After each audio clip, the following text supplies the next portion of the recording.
kanilang parang park. Ayan. Ayan, kanilang mga park dito, kaganda. Ayan, hindi ko alam kung ano yan. Ayan, Nim Abha. Yes, Abha, welcome Abha. Nandito na tayo sa malapit sa Abha. May mga bili-bilihan din dito, mga kapihan or mga juice time. Andito na, nakita nyo yung view ng Abha. Ayan, bundok siya, so maganda siya kasi nga andito lahat. Nakikita nyo yung mga babae na bibili yun, babae lang lang dito na naka-block. Yan sila.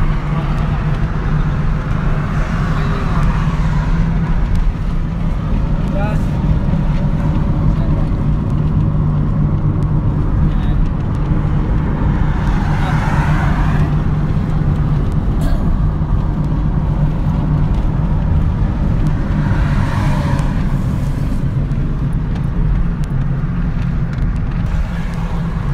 Laki ng patak ng ulan dito sa party ng Abha, kasi nga mataas ang lugar na ito ay pinapalang inuulan dito.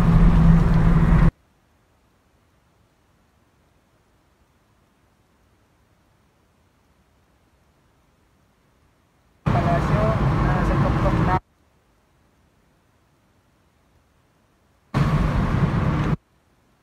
sa loob ng Abha. Ito yung mga building na mga bilihan nila, at andito lahat, andito rin lahat, kaya tuktok siya ng bundok. Andito lahat ng mga kaya mong bilhin, may bangko, lahat andito, merong mall, lahat andito sa loob ng Abha.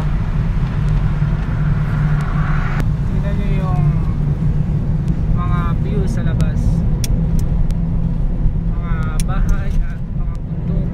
Nasa gilid ng bundok ang mga bahay, at tingnan nyo mga magandang view na nakikita nyo sa labas ng sasakyan na ito. So,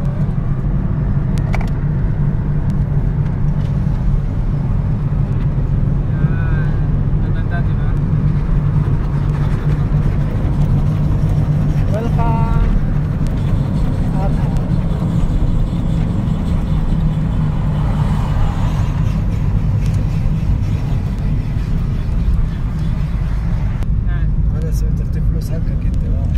Yan, nakikita nyo mga magagandang view nandito sa bababa at aakyat yung sasakyan, kasi ito yung daanan dito, baba akyat.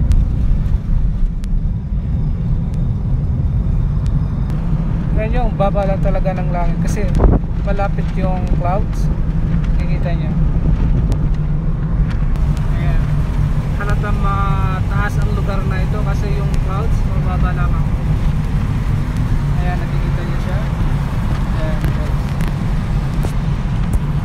ayan, halatang mababa lang, mataas lang yung lugar na ito kasi yung bundok, yung clouds ay natatanaw natin at mababa lamang siya. Kaya napapansin natin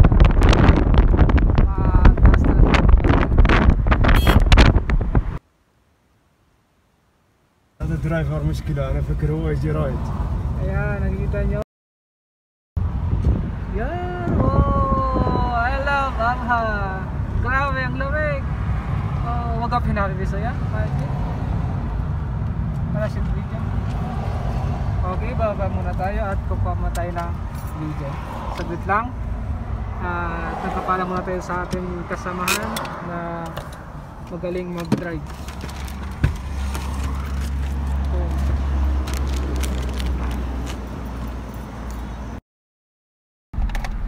Parang ayan, grabe, sobrang dilim. Oh, napakaganda talaga dito sa Aba. Sobrang lamig. Kung gaano man kainit sa parte ng Jeddah at Riyadh, ito naman yung madadatan mo sa Aba na sobrang lamig at medyo umaambon at umuulan kunti kasabay malabas na ito. Parang mayroong malaking freezer na binuksan sa parte ng ilalim na sumisingaw ang lakas ng usok lumalabas. Kaya ito yung Aba.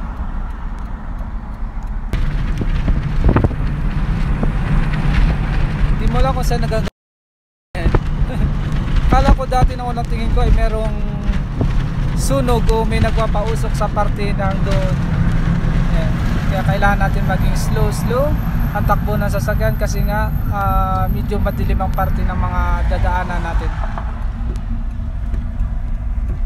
Kailangan natin maging slow ang takbo ng sasakyan kasi nga nakikita nyo yan yung parte doon sa dulo na yon, madilim dahil sa lumalabas ngayon dito sa Abha na parte sa Abha na ito na kasi mataas na bundok kaya inaabot ng ito sa labas, kaya mag-ingat tayo sa pag-drive dahil alam naman natin na delikado. Ayan. Oh, madilim. Sticker Habib, ya? Oh my god, ang dilim talaga, promise. Kikita nyo ang dilim.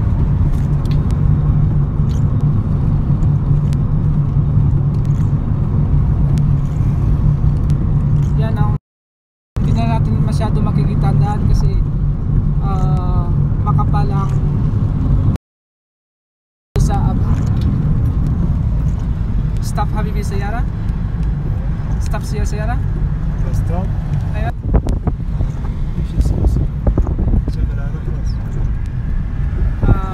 Kailangan natin magmamaniho ng dadan kasi napakalakas ngayon yung flows dito. Napakaganda na ang tanawin sa labas. Mga bundok at mga building na dito sa parte ng Abha. Ayan. Parang nasa taas na tayo ng aeroplano na nakikita natin ang mga magandang view dito sa labas.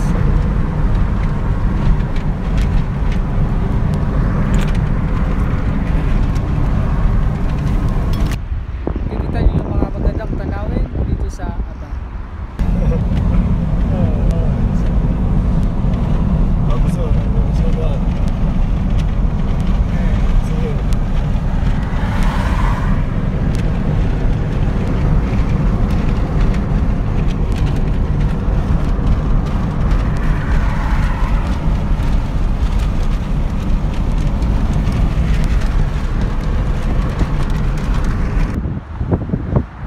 Napakadelikadong daanan papuntang Jeddah. Abha hanggang Jeddah ay malungib na tarik o kalsada. Sana nagustuhan yung aking video na ito sa pagtutur dito sa parte ng Abha at marami pa tayong mapupuntahan at huwag kalimutan mag-subscribe sa aking YouTube channel at mag-like sa aking Facebook page